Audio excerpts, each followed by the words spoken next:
क्या पूरी दुनिया में टेस्ला की जगह टाटा का राज होगा?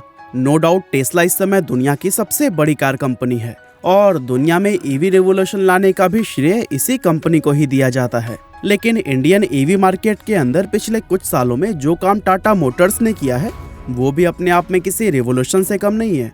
साल 2021 में भारत के अंदर कुल 13,700 इलेक्ट्रिक कार सेल हुई थी, जिसमें से 11,600 कार्स अकेले टाटा मोटर्स ने ही बेची थी। और इस डेटा के अकॉर्डिंग इंडिया के ईवी सेगमेंट में टाटा ने 80% से भी ज्यादा मार्केट शेयर पर कब्जा किया हुआ है। वहीं टाटा ईवी का वर्ल्ड वाइड मार्केट शेयर भी अब 5% से बढ़कर 15% हो चुका है। अब देखिए दोस्तों, टाटा मोटर्स की Nexon EV max electric car का कंपैरिजन टेस्ला की सबसे सस्ती मॉडल 3 कार के साथ में किया जाता है, क्योंकि इन दोनों ही कार्स की रेंज ऑलमोस्ट सेम है।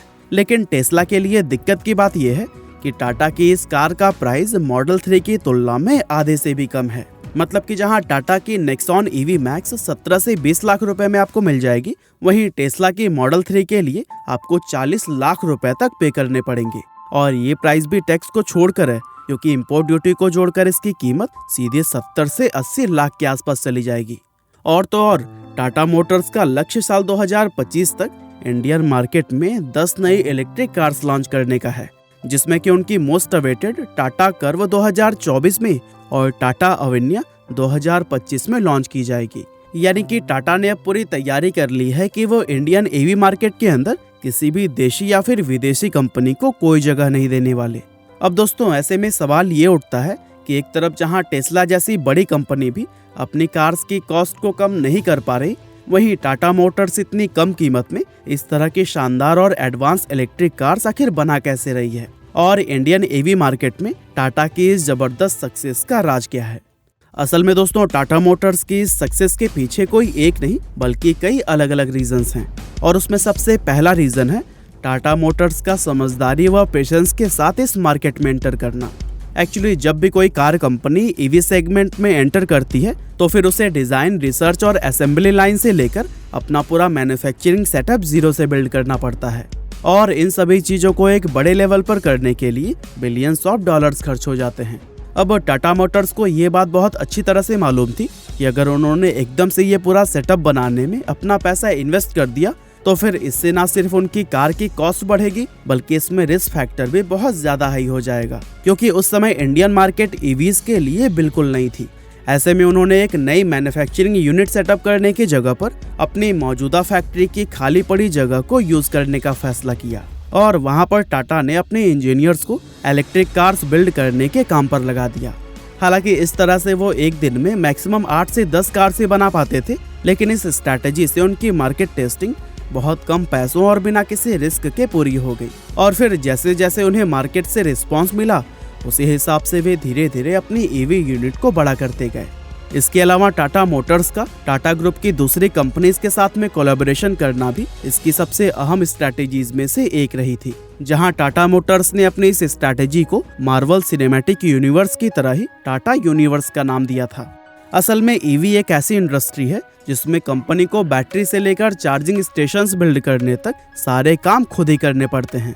अब चूंकि कोई भी कंपनी सभी कामों में एक्सपर्ट नहीं होती है, ऐसे में ये सब काम करने में न सिर्फ कंपनी का अच्छा खासा टाइम बर्बाद होता है, बल्कि इन सभी प्रोसेस में बहुत सारा एक्स्ट्रा पैसा भी खर्च हो जाता है। ऐसे में टाटा मोटर्स ने किया क्या कि उन्होंने ये सारे काम खुद करने की जगह पर अलग अलग काम टाटा ग्रुप की ही उन अलग अलग कंपनीज को सौंप दिए जिन कंपनीज की इन कामों में एक्सपर्टीज है।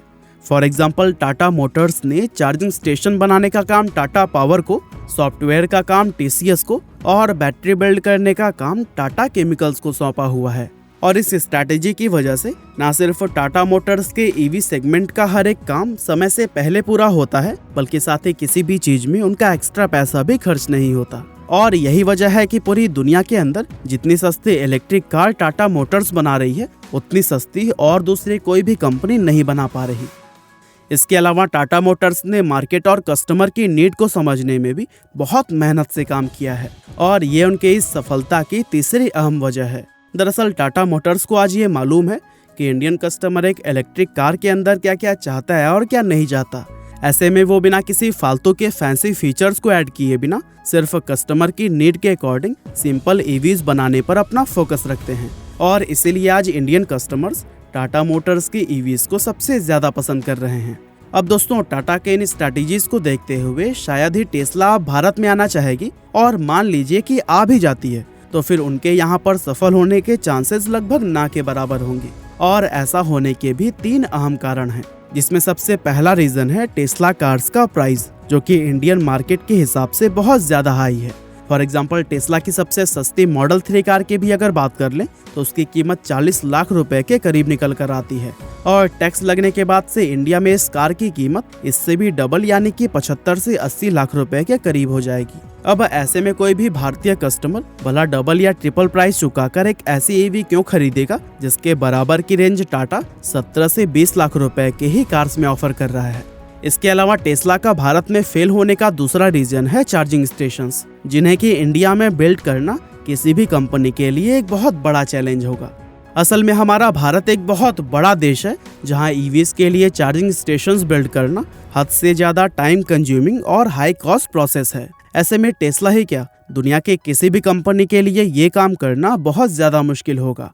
और दोस्तों, अंत में टेस्ला के फेल होने का रीजन है इंडिया के रोड्स और ट्रैफिक। असल में टेस्ला कार्स को अमेरिका के रोड्स और वहाँ के ट्रैफिक कंडीशन के हिसाब से बनाया गया है। अब हमारे इंडियन रोड्स अमेरिका के रोड्स से कितने अलग हैं, ये बात आपको बताने की जरूरत नहीं है। ऐसे में टेस्ला, जो कि खास तौर से अपने ऑटो पायलट मोड जैसे फीचर्स के लिए जाने जाती है, भारत में कोई भी कस्टमर इन फीचर्स का यूज नहीं कर पाएगा। और जब ये स्पेशल फीचर से किसी काम के नहीं होंगे तो भला कोई टेस्ला का कार क्यों खरीदेगा। अब वैसे भी टाटा के डेडिकेशन को देखते हुए तो लगता है कि टेस्ला के सामने ये नौबत आएगी ही नहीं, क्योंकि टेस्ला के इंडियन मार्केट में एंटर करने के चांसेस अब लगभग ना के बराबर नजर आते हैं। और हमारी भारतीय सरकार भी भारतीय कंपनियों को ही सपोर्ट करती हुई दिखाई दे रही है। बाकी हमारी आज की इस वीडियो में बस इतना ही था। यह वीडियो आपको कैसी लगी हमें कमेंट करके जरूर बताइएगा। आपका बहुमूल्य समय देने के लिए बहुत बहुत धन्यवाद।